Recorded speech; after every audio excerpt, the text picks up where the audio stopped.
You're listening to the Real Estate Runway podcast, powered by Quattro Capital, where we are all about alternative business and investment strategies to help you amplify life and maximize wealth. Here's your host, the recovering engineer turned multifamily investor, Chad Sutton. All right, everyone. Today we have a very special Quattro Roundtable edition. We're going to have myself and my partner Maurice Philogene on the call today. We're going to be talking about, whether you're an entrepreneur, or a wage earner, whatever it is you choose to do, how to start focusing on your time freedom and what mindset you need to have to get there. But before we do, if you get any value out of this show, I'd love it if you would leave us that 5-star review and thoughtful comment. It's the best way to grow the show. And you can always follow us on Instagram, Facebook, and LinkedIn via Quattro Capital, our parent company, at Team Quattro Capital, one word, no special characters, or by simply using thequattroway.com to visit us. We appreciate all of you. Love to hear from you. If you have any feedback, want to say hello, content requests, podcast at thequattroway.com. My team would love to hear from you, and we will absolutely help with that request. And if you want to apply to be on the show, please visit us at thequattroway.com/podcast. And now, on to your scheduled production. All right, Real Estate Runway, welcome to another episode of the Real Estate Runway podcast. And I'm here today with my partner, Mo, here on another Quattro Roundtable edition. Mo, what's up today, dude? Ain't nothing, man. Just getting back from our, strategic planning effort, right? I would say so, yeah. Trying to shake off all the jet lag. What Mo's talking about there, folks, is, people think we're in the business of real estate and people, and we are, but we're also a private equity firm. We're running a company. And so, Mo and the rest of the Quattro team and I, we went and attended a Tony Robbins event called Business Mastery, focused on, how to really build the right marketing systems, how to look at your business in the life cycle phase that it is, and just really how to be a better entrepreneur business owner. You're always growing, no matter how far into something you are, right, Mo? Yeah, no doubt. So it's good to see you again. Yeah, good to see you as well. So I think what we want to get into today is a little bit on the freedom lifestyle side of things, of which you are the utmost expert. So let's get in a little bit about, a lot of people think, hey, man, I'm just in the rat race grinding my 9 to 5, and some are, but some just haven't done it the right way, is something I've heard you say before. And I've also heard people talk about, wow, if I could only leave my 9 to 5 and start a company, it would all be better. And that doesn't always turn out that way for some people, right? So let's kind of jump into that conversation and, see where we want to take that discussion. Yeah, and not all the Quattro, like we have a lot of Quattro investors who will be listening and some other real estate people. Just quick background, I did earn my financial freedom through real estate, mainly single-family real estate back in the day. Sometimes it's not great. Sometimes it's awesome. Like I was telling Chad over the weekend, I took my eye off the ball on a few of my single families and ran into a little bit of problem. I've now fixed it. But in general, I bought 35 condos back in the day, up through 2015, 97 to 2015, used the equity in some of them to pay off the other ones, and was generating 160 grand of passive income. I never left work. This was 2015. I never left work. I stayed working as a police officer and as a military guy and as an executive at a corporate firm. But by far, I had my financial freedom as a result of real estate. So that's the framework I wanted to jump on. But when I that enabled my lifestyle. I think about lifestyle all the time. I have the ability to be where I want, when I want, how I want. I'm still a dad, so I have responsibilities. But what I'm talking about is the ability to be where I want, when I want, how I want. Real estate fuels that. Real estate and or businesses fuel that. And what you were mentioning before, which is where I think we're going to get into, is a lot of people leave the 9 to 5 or are trying to leave 9 to 5 doing real estate or starting some other business, when in fact what they're doing is creating a business, but they're just creating another 9 to 5. And that's not freedom, in my opinion. That's just creating another job. And you have to be very intentional about how you use the entrepreneurial part of your mindset to build something. It should enable your life, not become your life. Yeah, that makes perfect sense. So, I mean, taking it back a little bit, I've also heard you talk about, doing the W-2 the right way, setting it up the right way, thinking about it the right way, and what its purpose is. Let's chat about that a little bit. I always love hearing your perspectives on this, and I think the listeners will too. Yeah, so I talk about the W-2 or just a job. There, man, if we would have had this perspective, I self-taught this perspective in my own family, but if a lot of people have this, it will help them. A job is one of two things, a job or a career. It's either a purpose, like mine was being a police officer. I wanted to give back to the community. I like being of service, a purpose. A friend of mine is an immigrant rights attorney, Yale legal grad. She could make 500 grand a year, but she chooses to be an immigrant's rights attorney for 70 grand. That's her purpose. But a job is either a purpose or purposeful. And when I say a job is purposeful, what I always talk about, Chad, is those two paychecks people make on a monthly basis. They're amazing tools. A modest paycheck applied appropriately, storing that money until you have enough to buy an asset, and then that asset has the ability to generate income for you later. People hate getting up and going to work because they have all these jobs. It's like, oh, I don't want to do this. I don't want to be in the grind. But the way that you can get over that mindset of being in the grind is being very systematic about leveraging those two amazing paychecks that job generates, right? And I don't think people think about it that way. That's kind of how you and I do. That's a lot of Quattro investors do that. They'll take their money and they'll invest with Quattro or some other entity such that it can generate equity or income after the fact. So it's really important to structure how you leverage that 9 to 5 to get to where you want to be. Absolutely, Mo. And, you know, I was on the phone with a friend of mine, actually, who I haven't talked to in years. We worked together in corporate this morning, and just, you know, anecdotally, he's been watching what we've been doing on LinkedIn for a couple of years and things of that sort, and just was like, hey, man, I'm not satisfied in my career. I'm not making enough money. I'm really upset. I want to know how to do better, you know? And the first thing that we had to do was kind of step back and adjust the mindset. Like, well, look, what I can guarantee you is if we happen to go off and start a new business, that's not really going to give you what you're looking for unless you have the passion and the purpose behind that business to get it through the early phases and get it to where it's going to actually provide that freedom for you. But when I explained to him that you're just thinking about it wrong, like we're consumers by nature. The society tells us to go buy cars and bikes and guitars and like this one behind me and flashy stuff, right, with all of our money. And so at the end of the month, there's often more month left over than there is paycheck, right? Whereas when you change your mindset to start talking about this and you're like, you know, I'm good at what I do. Maybe I'm an engineer. Maybe I'm a doctor. Maybe I deliver flowers. Whatever it is I'm good at, you know, that I love doing and brings me joy in life. That's what gives you happiness. But then you just have to think about the day when you either won't be able to do that thing anymore or you won't want to do that thing anymore. And so that's what investing does for you, right? And when you think about it to the point of, okay, well, if I'm taking those very two powerful paychecks that the good Lord has blessed me with, and instead of consuming them, if I'm planting them, if I'm taking some of that off and building up an account and then planting it into investment A or B or C with the intent that investment provides you cash flow, you know, not just a speculative thing that may go up or down and you can't eat off of, but if it's something that you can actually buy that will, a little black box, right, that will somehow spit out cash flow at you, you know, eventually that stream will be big enough you can live off of it. And like that is the root of how people are mistaken the purpose of their job, right? That's it, man. And while you were talking, I went to LinkedIn because I wanted to pull up the plan that I talk about on LinkedIn all the time. And I hope people go find this. Yeah, and I post it every 1 to 2 weeks because I came up with it in my late 20s because it worked for me. And it's not fast. No good investment is fast, but it's not fast, but it works. And what I say is it's a 10-step process. I'll run it down, okay? It's give yourself a why. There's got to be a why. It's got to be family, lifestyle, something that gets you up every morning. Give yourself a why. Step 2, stop buying unneeded stuff forcing you to work. Everything about our society is built to take money out of your pocket. Commercials on TV, the toll system. Don't add to it. Don't add to it by going to get more crap. Stop buying unneeded stuff forcing you to work. Step 3, pay yourself first. Your future you is the number one bill. That was the thing that really accelerated my own journey. Sometimes before I would even pay the electric or pay the gas, future Mo got paid first just by doing step 4, which is storing your money. Storing versus saving.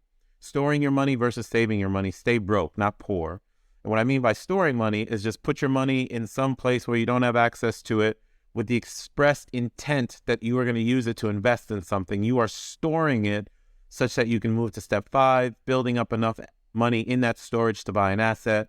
Step 6, buy or create an asset that pays you, like stock or real estate or what have you. Step 7, when it pays, just like I bought those condos back in the day, store that income too, and then add it to your paycheck. Make a cycle.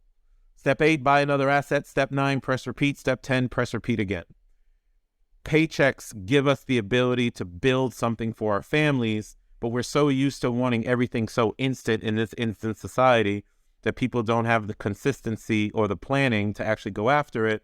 And if more people did, then more people would be in a different situation where they would have enough money coming in to cover their basic needs. Man, that is so true, and it's such wisdom. And what people may not think of is, whether this is your job or whether you go build a company to do this, entrepreneurs are doing this too. Like if you look at Mo and I, what we're doing with our finances, right? This business we have built makes us money, right? And it's scalable, which is wonderful. So it makes us a lot of money the better we do, right? It's incentive based. So the better we do, the more we have coming in. But if we would be in the same exact position if all we did was go buy Ferraris and Lamborghinis and private planes, and private planes can be good if you're a billionaire, right? But getting into, if we go buy stuff we don't need rather than reinvesting that and making it generate more income to live off of, we would be in the same exact place. We'd have bought ourselves or built ourselves our own little job cage to live in for the rest of our lives. You know what I'm saying? And you know what, Chad? I pulled up because people are like, I don't have enough money to go buy assets and stuff like that, and I'm just going to call bullshit on that, because if you're listening to this, you have enough resources to do something if you're listening to podcasts, right? So when I was 26, that was 2002, I was 26, and my salary was $55K. I was making $55,000 a year. I started working in 1997 making $37,000 a year. I bought my first condo in 2002. I was making $55,000, and that condo cost $90,000 in DC. I probably saved enough for a down payment when I went out and bought it. Maybe it's a little bit different time, but it's the mindset. So age 26, 2002, bought my first condo for $90K. I'm age 47, and along with my man Chad right here, we closed on our fifth $25 million or more complex in 18 months. We are still taking our proceeds, personal proceeds that Chad was kind of referencing, like anything I make off these deals, I'm still putting it into other things, or even those deals that we do, and making it persistent such that it will always pay me forever. But I have the skill set now of taking those paychecks from way back in the day, or money that we make as Quattro people, and going to invest it in something that will give me the ability to generate income, which will give me the ability to have lifestyle the way that I want. And that's the ultimate goal of all this stuff. I'm not trying to compete with everyone, just like you, Chad. I'm worth 40 million. I don't. I could care less. What I care is having the ability to do what I want when I want, and generally I can do that. Now, when I go do deals for us and for our investors, it's either to help them, or I have philanthropy goals, or I have legacy related goals. It's very different. But man, my mindset around this topic started back in my 20s. Anyone's mindset can make a shift and move from being a consumer to being someone who's building up enough investments such that they can go have the lifestyle that they want. Yeah, and you just have to decide to make that change, right? And, I was an engineer, technical guy, so I'm going to say this to the other technical guys out there who are saying, wait a minute, well, how can I live off this income if all I'm doing is reinvesting it? All right, stop thinking binary. It's not black and white, right? There will come a time in your career, or maybe as you're a young engineer or young, awesome, whatever it is that you do, keep making that money. And as you have that money coming in, go reinvest it, grow that, I hate calling it a nest egg because it's not. You're growing a stream, a water stream that you can go dip the bucket in, right? Yep. Well, when you decide to start pulling back on your, what you're trading your time or money for, if you decide to start doing that, it's totally possible to say, okay, well, hey, I've already reduced my expenses to the point of what I need. So let me just say, okay, well, if my cash flow bucket is generating 50% of what I already need, maybe you start taking 10 or 20% of that, supplementing your income, and you can kind of phase into it, right? It doesn't have to be all of a sudden you stop one day. It can't be, but it doesn't have to be, you know? It doesn't. And I want to stress one more thing, brother. I'm glad you brought up this topic because at least for me, I understand investors are different, but for me, the goal of investing is lifestyle, and then philanthropy, and then legacy related goals. What people don't understand that I have gotten right for the last 20 years is that if you can generate a little bit of passive income over your bills, you've freed up your time, or at minimum, you've freed up your dependence on other things to go make money. So if someone is making $5,000 passive income and has $3,000 worth of bills, that means that they have time to go do other things. Now, $2,000 net to live may not seem like a lot. Well, it's not in Washington, D.C., but it is in Thailand. It is in coastal Alabama. It is in certain parts of Texas or certain parts of the Midwest. You are making a conscious choice to live in an expensive city like a Washington, D.C. or what have you. That's okay, because we should be living in an abundant manner. But what I love getting across to people is the concept of securing your time, securing your basic need. Because then what happens is you when you get your time back, even if you just have $2,000 coming in or $1,000 coming in, your brain becomes very creative on how to live life in different ways. You can go experience God, planet, and earth as intended. And everyone is, yo, Mo, you've been to 100 countries 300 times? Yeah. I'm not trying to see every country in the world. That's not what I'm doing. What I'm trying to have is as many experiences as I can have before I punch off of this planet. That's why I go do that stuff. So, yes, we can go make millions of dollars or hundreds of thousands of dollars. I get that. But you don't even need that. If you can create enough income such that it meets your expenses, you have freed your time. If you free your time, then you can go experience planet and life as intended. And that is the ultimate when it comes to investing. It's not, oh, I'm 30 million. Yeah, I get all that.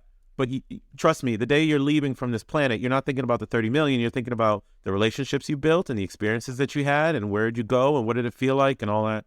So I just wanted to throw in this concept of securing your time such that you can live as you were intended to live. We're not supposed to be in a box in an office every single day for the rest of our life. That's not why we're here.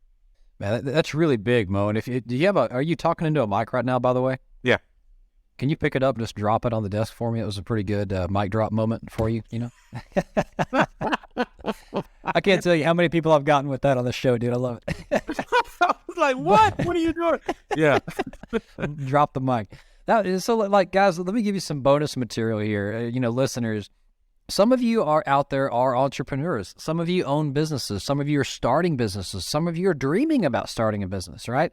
This concept doesn't change because when you think about it, everything we just applied to using your W-2 salary to work towards your time freedom works exactly the same in business. I mean, think about the life cycle of a person, right? We start off as infants where we have to have someone caring for us and feeding us all the time. Eventually we get to a toddler where we're getting ourselves into trouble, putting our hands in things that shouldn't, putting our tongue in the electrical outlet. Maybe that was just me, but all that kind of stuff, and then you eventually get to young adult and so on until you get old and die, right? And so it's the same kind of thing with a business. In the beginning, you're going to have to be the doer. You're going to be, you are not going to be free. You're going to be spending so much time on that business and putting money into it and all that kind of stuff to get it to where it needs to be. But think about the concept the same way. The business then starts generating revenue. It starts generating cash. And maybe you have excess cash. Well, you got to think about it. Do I consume that excess cash, just like we were talking about consuming W-2 income, as in distribute it and spend it on, stuff to make me feel good? Or do I then reinvest that money, whether it's in an asset or in the business, which is an asset if it puts money in your pocket? Because if you're going to hopefully get to the point where with that business, you have time freedom, and Mo and I just spent the last 5 days having this beat into our head. You have got to become an owner, not an operator. In the beginning, you're going to be an operator.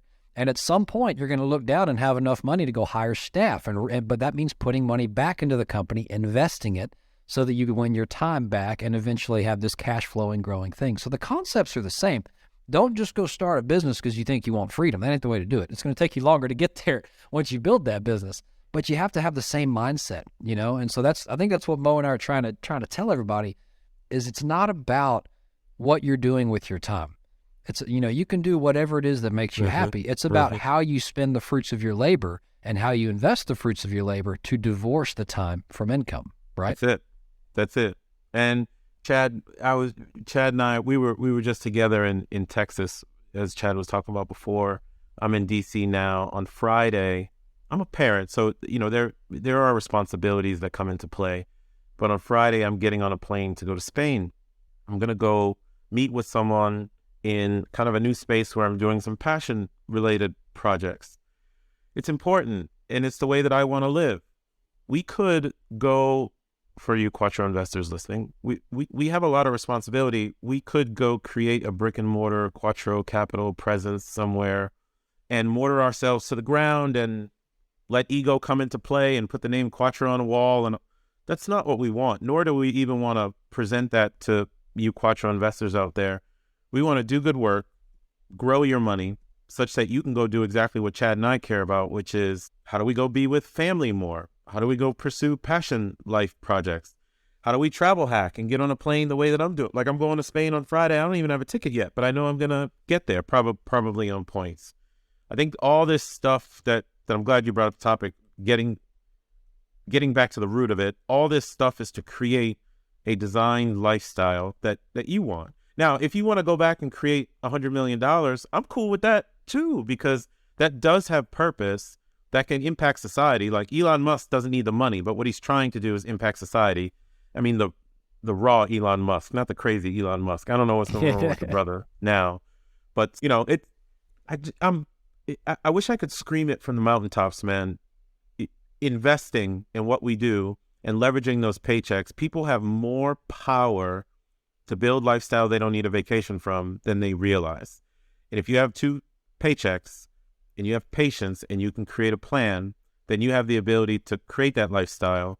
It's just literally up to you. So don't let all the $25 million deals and $80 million deals, and when you see people on LinkedIn and other social media platforms talking about this $10 million, stop that.